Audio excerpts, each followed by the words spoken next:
Hero Alam বাংলাদেশের আলোচিত পরিচিত মুখ। দেখলেই মজা পেতাম, ভরে যেত বুক।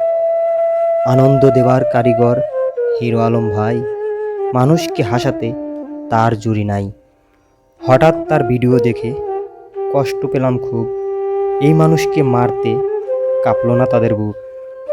এমন মানুষকে মারলে তোমরা শরীরে নাই কিছু, তবুও ছাড়তে পারলে না এই মানুষটার পিছু। এগুলো কোনো সিনেমার শুটিং কিন্তু নয়, সব কিছুই ঘটেছে এই বাংলায়। বন্যায় দেখেছি তাকে সাহায্য করতে, সেই দেশেই দেখলাম তাকে সবাই মিলে মারতে। দেখেছি তাকে এগিয়ে যেতে, দেখিনি কখনো হারতে। এমন কিছু নাই সে পারে না করতে। যতটুকু শরীর তার, কলিজা তার চেয়ে বড়, কিছুতেই দমাতে পারবে না যতই তোমরা মারো।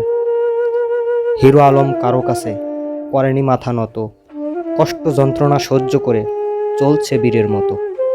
জানি ঠিক মতো পারে না কোনো কথা বলতে, তাই বলে কি কোনো বিধানে নিষেধ আছে এভাবে চলতে? তার যোগ্যতা অনুযায়ী নাই সে পিছিয়ে, তোমার এত যোগ্যতা থেমে আছো কিসে? তুমি তো পারবে না এগিয়ে যাইতে, যদি কেউ এগিয়ে যায় তুমি থাকো জ্বলতে। মানুষ মাত্রই সবার ভুল থাকতে পারে, তাই বলে কি এভাবে কেউ কাউকে মারতে পারে? দ্বিতীয় স্বাধীনতা আমরা করলাম অর্জন, তবুও তো পারলাম না করতে আক্রমণ বর্জন।